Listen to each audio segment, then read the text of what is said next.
Hi, I'm Dr. MacLean at Sugar River Animal Hospital. Today I'm going to talk to you about preparing a kit for emergencies for your pet. You may want to have a kit ready and available in case you're ever evacuated from your home, and it might also be a good idea to have one if you're going on vacation or you take your pet hiking with you or other outdoor activities. So one thing you might want to think about having is a blanket. You can wrap your pet in this if they have a shock event, or if they can't walk, you can use it as a sling in the back end, or you can drag them on it. So also, if you can't find a carrier for your cat, a pillowcase is a great thing to just plop your kitty in and go.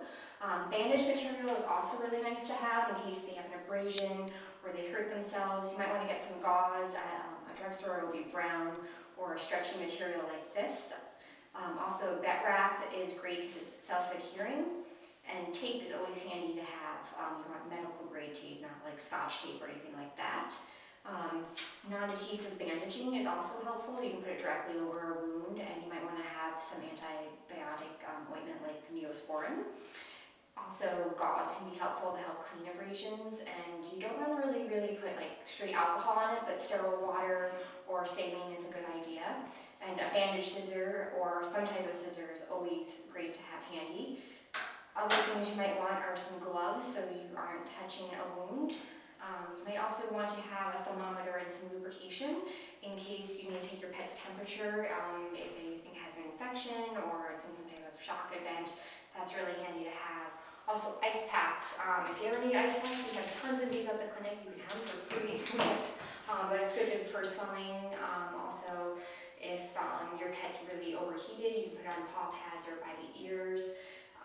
Caro syrup is good if your pet is diabetic or if you're doing a lot of vigorous exercise and their blood sugar seems to be a little low. You can rub some on their gums. A flashlight is very handy when you can't see anything. Also, eye wash. Not only can you clean a wound with this because it's sterile, but if your pet gets something in their eyes, you can flush it out, especially like a chemical, before you contact your vet. Also, styptic powder or cornstarch is great to help stop bleeding. You can use this like if you trim your pet's toenail back too far, but also if they're bleeding from somewhere, you can at least get something on there and bandage it before you can get emergency help.